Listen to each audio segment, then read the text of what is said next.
எல்லாருக்கும் வணக்கம். உங்களுக்காக சொல்லிட்டு இருக்க என்னுடைய பெயர் இந்து. எல்லாரும் நல்ல உடல் நலத்துடனும் மனமகிழ்ச்சியுடனும் இருக்கணும். வாங்க, நம்ம சிந்தனை பெட்டகத்துல கரைபடிந்த வெள்ளை கதையினுடைய 3வது பாகத்தை பார்க்கலாம். ரொம்ப பரபரப்பா அந்த பெட்டியை கையில வாங்குறான் சுந்தர். பெட்டியை கையில வாங்கிட்டு அங்க இருக்கிற 3 பேரையும் பார்த்து, இன்னும் எவ்வளோ நேரம் இருக்கு? சாரி சார், நாங்க இன்னும் 5 மினிட்ஸ்ல இங்கிருந்து கிளம்பணும். அதனாலதான் போகும்போது உங்க பெட்டியை செக் பண்ணிக்கலாங்கிறதுக்காக நாங்க கையில வாங்கினோம். நாங்க இப்ப கிளம்பி ஆகணும். நாங்க கிளம்புறோம். மேடம், இல்ல மேடம், உங்க இதில் தான் கொடுத்து விடுறேன்னு நான் ஆல்ரெடி சொல்லியிருந்தேன். ஆனா இப்ப கொடுத்து விடலைன்னா பெரிய பிரச்சனையாகும். எனக்காக ஒரு 1 ஹவர் 2 ஹவர் பக்கத்துல இருக்கக்கூடிய ஃபர்ஸ்ட் வந்த ஆஃபீஸர், வாட் சுந்தர், 1 ஹவர் 2 ஹவரா? It's highly impossible. எங்களால எதுவுமே பண்ண முடியாது சார். சூழ்நிலை புரிஞ்சுக்குங்க சார். இது எப்படி என்னன்னு உங்களுக்கு எல்லாமே தெரியும். நான் இப்போ இதை கொடுத்து விடாமல் விட்டுட்டேன்னா பெரிய பிரச்சனையாக போயிடும். என்னென்னமோ சொல்லி கன்வின்ஸ் பண்ணதுக்கு அப்புறமா கடைசியாக அங்கே இருந்த அந்த பெரிய ஆஃபீஸர், சரி உங்களுக்காக நாங்கள் ஒரு ப்ளஷர் பண்ணுறோம். இன்னும் 5 ஹவர்ஸ் கழிச்சு இதே இடத்துல இருந்து ஒரு வண்டி கிளம்பும். அந்த ஷிப்பில் நீங்கள் இந்த இதை கொடுத்து விடுங்க. நாங்களும் அவங்களும் ஒரு குறிப்பிட்ட இடத்துல மீட் பண்ண வேண்டிய சூழ்நிலை வரும். அதை நாங்கள் வாங்கிக்கிறோம். கேட்டால் எங்ககிட்ட இருக்குன்னு சொல்லிடுங்க. நாங்கள் தான் டிலே பண்ணுறேன்னு சொல்கிறோம். அப்போ எந்த பிரச்சனையும் வராது. உங்களுக்காக நாங்கள் இந்த ஹை ரிஸ்க் எடுக்கலான்னு இருக்கோம். பட் நல்லா ஞாபகம் வச்சுக்கோங்க, இன்னும் 5 ஹவர்ஸில் நீங்கள் இதை கொடுத்து விடணும். நாங்கள் அந்த ஷிப்பில் இருக்கிறவங்ககிட்ட இன்ஃபர்மேஷன் கொடுத்துட்றோம். அவங்க சொல்லி முடிக்கும் பொழுது பிரச்சனைகளை சமாளிக்கிறதுக்கு உயிரே போகிறதுக்கு இது எவ்வளோ பெட்டர்னு தோண சுந்தரோட மூஞ்சில ஒரு சந்தோஷம் வருது. இருந்தாலும் அவனுக்கு இருக்கக்கூடிய ஒரே ஒரு கேள்வி என்னன்னா, அந்த ஒரு பொம்மை எங்கே தான் போயிருக்கும்?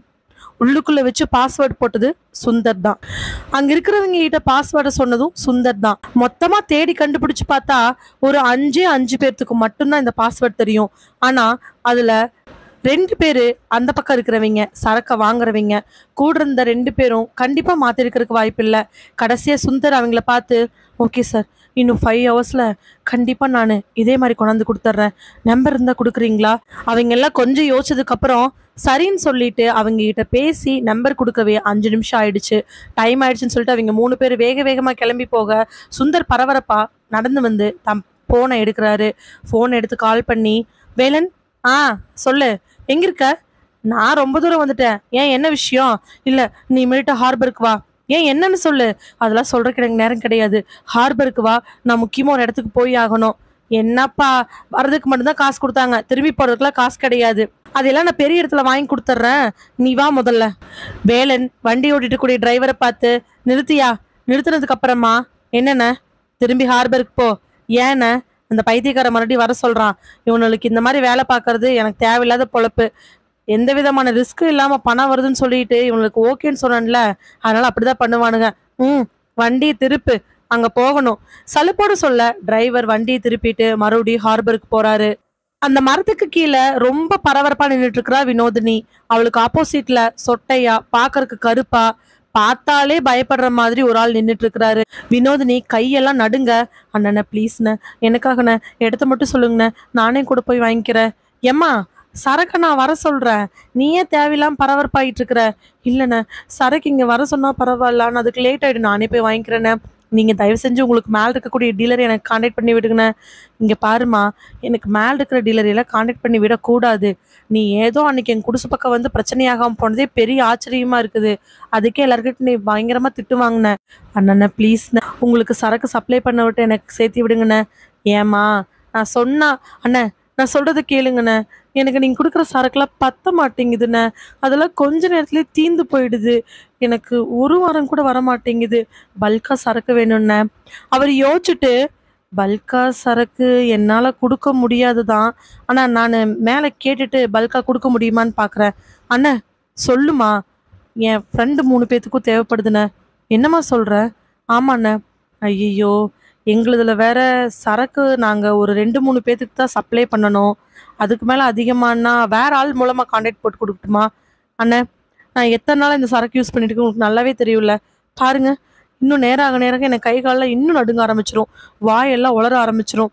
அதனால இந்த சரக்குல எனக்கு அனுபவம் இருக்குது. நீங்கள் என்னை அவர்கிட்ட கொண்டு விடுங்கண்ணே, நான் அவரை பார்த்து பேசிக்கிறேன். அவன் கொஞ்ச நேரம் யோசிச்சுட்டு ஃபோன் எடுத்துட்டு கொஞ்சம் தூரமாக போய் ஃபோன் பேசுகிறான். 5 நிமிஷம் கழிஞ்சு திரும்பி வந்து, சரிம்மா வினோதினி, நீ சொன்ன மாதிரி சரக்கு நாங்கள் பல்காவாக சப்ளை பண்ணுறோம். ஆனால் நிஜமாலுமே உன்ன மாதிரி 2-3 பிள்ளை இருக்கிறாங்க தானே? அண்ணன், என்னோட சேர்த்து 4 பேர் இருக்காங்க. எங்கிட்ட இருந்து வாங்கி வாங்கி யூஸ் பண்ணவங்க தான். இப்போ பத்த மாட்டேங்குது. அதனால தான் பல்காக கேட்குறோம். நீங்கள் ஆல்ரெடி எங்கிட்ட சொல்லியிருக்கீங்க, நீங்களே 2வது வழி சப்ளை, உங்களுக்கு மேலே இருக்கிறவங்க தான் பல்காக கொடுப்பாங்கன்னு சொன்ன ஞாபகம் எனக்கு இருக்கு. அதனால தானே கேட்குறேன். நீங்கள் தயவு செஞ்சு எனக்கு எப்படியாவது அவங்கள இன்ட்ரோ பண்ணி கொடுங்கண்ணே. இல்லைம்மா, நாங்கள் சரக்கை பல்காக சப்ளை பண்ண முடியுமான்னு தான் கேட்டோம். ஆனால் அண்ணே, நான் எவ்வளோ நேரம் கெஞ்சுவேண்ணே, கைகாலெல்லாம் நடுங்குதுண்ணே சொல்லிட்டு அவள் கழுத்தையெல்லாம் பிடிச்சு கைகாலெல்லாம் அமுத்தி விட்டு ஒரு மாதிரி ஆக்ஷன் பண்ண ஆரம்பிக்கிறா. அதை பார்த்துட்டு இருந்த ஆளு, சரிம்மா நான் ஒரு நம்பர் தரேன், நீ அந்த நம்பர்கிட்ட பேசுறியா? தயங்கி தயங்கி கேட்டவன் வினோதினி வேகமா தலையாட்டவே அந்த நம்பரை கொடுக்குறா. வினோதினி தான் மொபைல் அந்த நம்பர் போட்டு படபடப்புற கையோட காதுல வைக்கிறா. ஒரு 3வது ரிங்லேயே ஃபோன் எடுக்க, ஹலோ யாரு? அண்ணா என்னுடைய பேர் வினோதினி. என்னம்மா? அண்ணா நான் ஒரு ஆஃபீஸில் ஒர்க் பண்ணிட்டு இருக்கிறேன். என்னோட சேர்த்து என் ஃப்ரெண்ட்ஸு ஒரு 4 பேர்த்துக்கு சரக்கு கொஞ்சம் அதிகமாக தேவைப்படுதுண்ணே. இந்த நம்பர் உனக்கு யார் கொடுத்தா? அதெல்லாம் எங்கிட்ட கிடையாது. அண்ணா ப்ளீஸ்ண்ணே, எனக்கு முன்னாடி இருக்கிற அண்ணன் தானே கொடுத்தாரு, இருங்கண்ணா ஒரு நிமிஷம் விட்டு தரேன். ஃபோனை கொடுக்கவே ஃபோன் எடுத்து, ஹலோ அண்ணா அண்ணா நான் தானே கதிரேசன் பேசுகிறேண்ணே. கதிரேசனா? எந்த கதிரேசன்? அண்ணா அதாண்ணே நம்ம கார்த்திக்கு கீழே ஜாயின் பண்ணி விட்றாங்களே அந்த கதிரேசன். கதிரேசன் என்னன்னு சொல்லுப்பா, விஷயத்த சொல்லு. அண்ணா இல்லைண்ணே, சரக்கு கொஞ்சம் பல்காக தேவைப்படுது, அதனால தான் நேராக உங்ககிட்ட. இங்கே வாருப்பா, நான் தான் நேரடியாக சப்ளை பண்ணுறேன்னு எதுக்கு நீ தேவையில்லாமல் யாட்டி சொல்லிட்டு இருக்கிற? இல்லைண்ணே, கார்த்தி தானே சொன்னார், ஒருவேளை ஏதாவது பல்காக தேவைப்பட்டா என்னை கூட கேட்க வேண்டாம், அண்ணனை கேளு, அண்ணன் நல்லபடியாக பண்ணுவார், அண்ணனுக்கு நல்ல மனசு அப்படி இப்படின்னு சொன்னார், அதனால தானே சொன்னேன். 2-3 நிமிஷம் அவர் என்னென்னமோ ஐஸ் வச்சதுக்கு அப்புறமா அந்த ஆள், யாருக்கு வேணும், என்ன வேணும், என்ன டீட்டெயிலு, இதெல்லாம் சொல்லு, அதுக்குன்னு ஒரு சில ரூல்ஸ் இருக்குது, ஆனால் டீட்டெயிலாக எதுவும் சரியாக தெரிலண்ணே, அந்த பொண்ணுக்கிட்ட வேணால் கொடுக்கட்டுமா? ஏப்பா இந்த விஷயத்தில் இப்படி நம்ம வெளிப்படையே இருக்கக்கூடாதுப்பா, இதனை பாத்திரம் பண்ணிட்ட மாத்திர விஷயமா இல்லை மல்லிகை சாமான மாத்திர விஷயமா?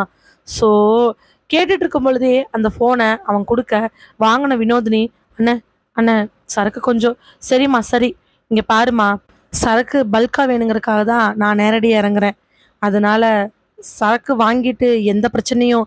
அண்ணா இல்லைண்ணே, சரக்கு கிடைச்சா போகுது, எப்போண்ணா கிடைக்கும்? நான் இப்போவே வரட்டுமா? இல்லை இப்போவேலாம் வேண்டாம், நீ நாளைக்கு ஒரு 11 மணிக்காட்ட நான் சொல்கிற இடத்துக்கு வந்துடு. சரிண்ணே, இதான் என் நம்பரு, அவன்கிட்ட வாங்கி நோட் பண்ணி வை, அங்கே வந்துட்டு என்னை கூப்பிடு, அப்புறமா நான் பேசுகிறேன் சொல்லிட்டு அந்த அட்ரஸ் சொல்லவே அவள் சரின்னு தலையாட்டுறா. ஃபோனை வச்சுட்டு ஆப்போசிட்டில் இருக்கிறவன்ட்ட கொடுக்க, கை இப்படி நடங்குது, சரக்கு வச்சிருக்கியா? ரூமில் இருக்குன்னு, நான் பார்த்துக்குவேன், என்னை தப்பாக எடுத்துக்காதம்மா, இந்த பல்கானதெல்லாம் அவர் தான் பார்ப்பாரு, அவருக்கு வெளியூர் வெளிநாடு வெளி ஸ்டேட்டுன்னு நிறைய இடத்துல கான்டாக்ட் இருக்குது, அங்கிருந்து வரக்கூடியதுக்கு நம்ம ஊருக்கு அவர் தான் வாங்குவார், வாங்கி அவர் கீழே ஒரு 4-5 பேர்த்த வச்சுருக்காரு, ஒவ்வொருத்தருக்கும் 2 பேர் 3 பேர் தான், அதுக்கு மேலே வைக்க மாட்டார், அவங்களுக்கு ரெகுலராக சப்ளை கொடுத்துட்ருப்போம். பெருசாக நெட்வொர்க் ஒன்றும் இல்லை, ஆனால் இருந்தாலும் போகிறதெல்லாம் கரெக்டாக போயிட்டுருக்குது. இனி உங்களை மாதிரி பிள்ளைகள்லாம் இந்த மாதிரி பண்ணாதான் உண்டு.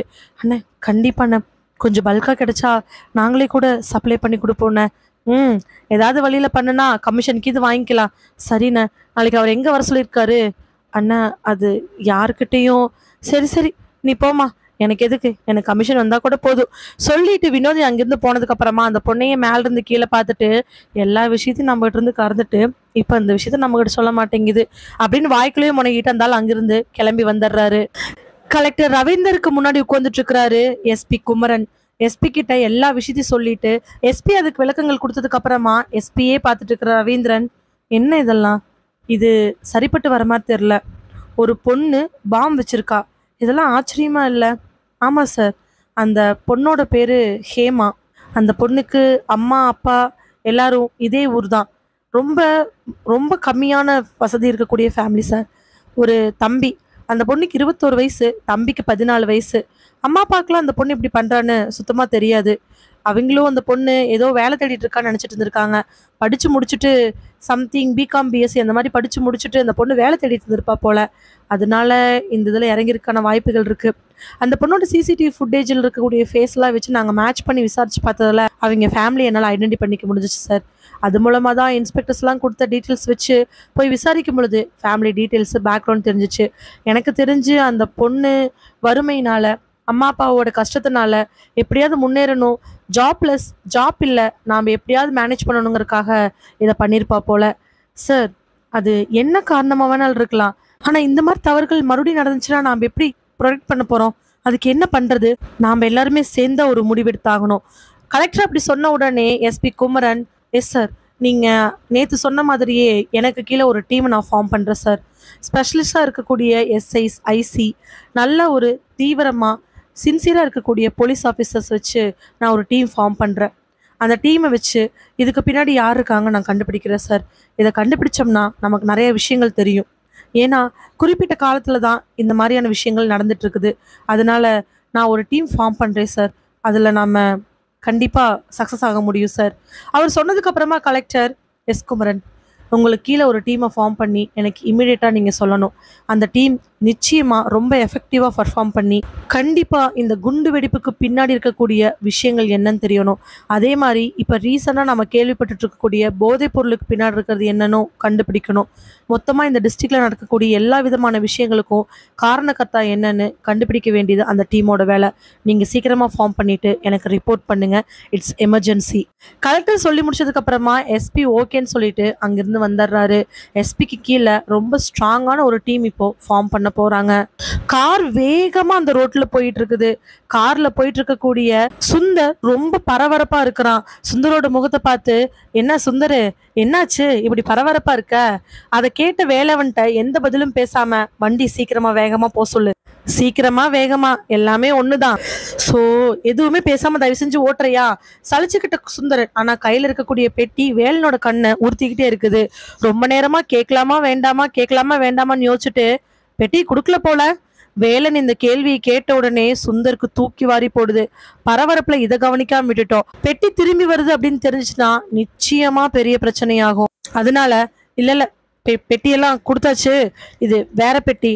இல்லையே, இதே மாதிரி ஓரத்துல கலர் போய் இதே மாதிரி செக்யூரிட்டி போடுற மாதிரி. இங்க பாரு, உன் வேலை டிரைவரோட வந்து விட்டுட்டு போறதுதான். ஆமா, விட்டுட்டு போறதா, கூட்டிட்டு போறது என் வேலை இல்லையில. எதுவுமே பேசாம வண்டி ஓட்டுறியா? சரி, எங்க போகணும்னு சொல்லு. இடத்த சொல்லலாமா வேண்டாமான்னு ஒரு யோசனை. ஏன்னா அந்த இடத்துக்கு அவனால இப்ப போக முடியாது. அங்கதான் முக்கியமான ஆட்கள் இருப்பாங்க. அப்படி போய் ஒருவேளை கையில பெட்டியோட வந்திருக்கான்னு தெரிஞ்சிருச்சுன்னா அவனை கொன்னே போட்டுருவாங்க. டக்குன்னு யோசிச்சவன், என்னை எங்க ஏத்துனியோ அங்கேயே இறக்கி விடு. ஆ, அந்த பைபாஸ் ரோட்லயா? ஆமா, அந்த பைபாஸ் ரோட்லயே இறக்கி விடு. சரி சரி, இறக்கி விடுற. கார் வேகமா போக மறுபடி கொஞ்சம் வேகமா போன்னு சொன்னவனை பார்த்து வேலன் முறைக்கிறான். சரி, இதுக்கு மேல நாம எதுவும் பேசக்கூடாது, பிரச்சனையில மாட்டிடுவோம்னு நினைச்சுக்கிட்டு அமைதியா உட்காந்துருக்கிற சுந்தர். மனசுக்குள்ள பரபரப்பு. ஏன்னா இன்னும் 5 மணி நேரத்துல இன்னொரு வாட்டி ஹார்பருக்கு போகணும். அதை இவங்கிட்ட தான் சொல்லி போகணும். கண்டிஷனே என்ன அப்படின்னா, மேலிடத்துல எது மூலமா போக சொல்றாங்களோ அந்த டிரான்ஸ்போர்ட் மூலமா தான் போகணும். என்ன பண்ண சொல்றாங்களோ அதோ பண்ணணும். அதே மீறி கொஞ்சம் பண்ணிட்டோம்னா உயிருக்கே இங்க உத்தரவாதம் கிடையாது. அப்பேற்பட்ட வேலையை தான் பண்ணிட்டு இருக்கிறான் சுந்தர். திரும்பவும் 5 மணி நேரம், ஏற்கனவே ஒரு 3/4 மணி நேரம் போயிடுச்சோ. கரெக்டா சொல்லணும் அப்படின்னா இன்னும் 4.25 மணி நேரம் கழிச்சு அதே இடத்துக்கு வேலைன்னா வர சொல்லலாமா வேண்டாமான்னு ஒரு யோசனை. ஆனா வேற வழியே கிடையாது. இப்ப சொல்லாமா இல்ல அப்புறம் சொல்லிக்கலாமா? நாம அப்புறமா எல்லாம் ஏற்பாடு பண்ணிட்டு வான்னு ஒரு 1/2 மணி நேரத்துக்கு முன்னாடி சொல்லிக்கலாம். கண்டிப்பா அந்த பொம்மை நிச்சயம் நம்ம எடுத்த இடத்துல தான் இருக்கும். அதனால எப்படியாவது பாத்துக்கலாம்னு சொல்லி அவன் மனசுக்குள்ளேயே நினைச்சுக்கிட்டு அமைதியா உட்காந்துருக்கிறான். ஒரு 5 நிமிஷம் வண்டி போயிட்டு இருக்க சுந்தருடைய மொபைல் அடிக்குது. எடுத்து பார்த்தா ஸ்க்ரீன்ல வந்திருக்கக்கூடிய நம்பர் சுந்தருக்கு அப்படியே பயத்தை இன்னும் அதிகமாக்கிட்டே போகுது. ஏன்னா பெட்டியை கொடுத்து கைமாத்த சொன்ன அந்த தலைவன் தான் ஃபோன் பண்றான். அதை பார்த்த உடனே இவனுக்கு வேர்க்க ஆரம்பிச்சிருச்சு. முன்னாடி இருக்கக்கூடிய கண்ணாடியில் பார்த்துட்டு இருக்கக்கூடிய வேலன், என்ன ஃபோன் அடிக்குது எடுக்க மாட்டேங்கிற? தன்னுடைய வேர்வை தொடச்சிட்டு இருக்கிறவனை பார்த்து நக்கலா கேட்க அவன் கோவப்பட்டு, வண்டி ஓட்டுற வேலையை மட்டும் பார்க்குறியா, தேவையில்லாம இந்த விஷயத்துல வந்துட்டு இருக்காத. அவன் திரும்பிக்கவே ஃபோன் மறுபடி கட் ஆயிடுச்சு. ஆனா இப்ப மறுபடியும் இவன் கூப்பிடணும். இல்லைன்னா அடுத்த ரிங் வரும் பொழுது பெரிய பிரச்சனை ஆயிடும். நினைச்சிட்டு கூப்பிடலாமா வேண்டாமான்னு அந்த ஃபோன் நம்பர்ல கை பதட்டத்தோட அதை கை வைக்க போகும் பொழுது ரிங் அடிக்குது. டக்குன்னு உடனே அட்டன் பண்ணி, ஐயா சொல்லுங்க ஐயா, எங்க இருக்க? ஐயா அது ஹார்பருக்கு போயிட்டியா? ஹார்பருக்கு போயிட்டேங்க ஐயா. சரக்கு கொடுத்துட்டியா என்ன? ஐயா அது சரக்கு கொடுக்காம இருந்தா சரக்கு அப்படியே வெயி. அவர் அப்படி சொன்ன உடனே இவனுக்கு மனசுக்குள்ள அப்படி ஒரு சந்தோஷம். அப்பாடா, 5 மணி நேரம், ஆஹா 4.25 மணி நேரம் போராட வேண்டியதுலே நினைச்சுக்கிட்டு, சரிங்க நான் கொடுக்கல அப்படியே வச்சிருக்கேன். நீங்க எப்ப கொடுக்க சொல்றீங்களோ அப்ப கொண்டே நான் கொடுத்துட்றேன். அது வரைக்கும் எங்கிட்டயே இருக்கட்டும். ஏய் முட்டாள், அது வரைக்கும் உங்கள்கிட்ட சரக்கு கொடுத்து வைக்கிறதுக்கு நான் என்ன பைத்தியமா? ஐயா, என்ன சொல்றீங்க? நீ நம்ம இடத்துக்கு வா. ஐயா, என்ன காரணம் தெரிஞ்சுக்கலாங்களா? சரக்கரை வாங்குறவங்க ஹார்பர் வழியா கொடுத்து விட வேண்டான்னு இப்பதான் இன்ஃபார்ம் பண்ணாங்க. அதனால நம்ம வேற வழியா கொடுத்து விடுறதுக்கு பிளான் பண்ணணும். அதனால சரக்கு எடுத்துக்கிட்டு நீ இங்க வா. உங்கள்கிட்ட தானே இருக்கு. எங்கிட்ட தான் இருக்குதுங்க ஐயா. உனக்கு இருக்கிற இடத்துல இருந்து நம்ம இடம் எவ்வளோ நேரம் ஆகும் டிராவலுக்கு? ஐயா, அது அது வந்து 5 மணி நேரம் 2 மணி நேரம்னு சொல்ல முடியாது. ஏன்னா அங்கிருந்து ஒரு 40லேருந்து 50 நிமிஷத்துக்குள்ள போயிடலாம். ஆனால் நேராக போனால் மட்டும்தான் அந்த நேரத்தில் ரீச் ஆக முடியும். அவன் எங்கே இன்னொரு பொம்மை வச்சேன்னு தெரியாமல் திணறிட்டு இருக்கக்கூடிய நேரம். ஹார்பர்லேருந்து இங்கே வர்றதுக்கு ஒரு 1 ஹவர் ஆகும். அப்படிதானே? ஆமாங்க ஐயா. நீ கரெக்டாக 1 ஹவரில் இங்கே இருக்கிற. 1 ஹவருக்கு முன்னாடி இருக்கணும். அதுக்கு மேலே ஒரு நிமிஷம் ஆனாலும் தலை இருக்காது. நல்லா ஞாபகம் வச்சுக்கோ. சரிங்க ஐயா. சொன்னவனுக்கு ஈரக்கொழியே நடுங்கி போயிடுது. இப்போ வண்டியிலிருந்து கிட்டத்தட்ட ஒரு 40-45 நிமிஷம் டிராவலில் போனோம்னா போயிடலாம். ஆனால் அவங்க கொடுத்த டைமுக்கு 1/4 மணி நேரத்தில் அவனால் அந்த பொம்மையை கண்டுபிடிக்க முடியாது. பொம்மை 3ம் இன்னும் 1 மணி நேரத்தில் இடத்துக்கு வரணும். சொல்லிட்டு வச்ச அந்த குரல் அவனை ஏதோ கதிகலங்க செய்யுது. நடுங்கி போனவன் என்ன பண்ணுறதுன்னு தெரியாமல் அப்படியே உட்காந்துருக்கிறான். சொன்ன மாதிரி சரக்கு கொண்டே சேர்த்துல அப்படின்னா, இல்லை இல்லை, தொலைஞ்சு போன பொம்மை எங்கே போச்சுன்னு கண்டுபிடிக்கல அப்படின்னா சுந்தரோட நிலைமை என்னதான் ஆகும்?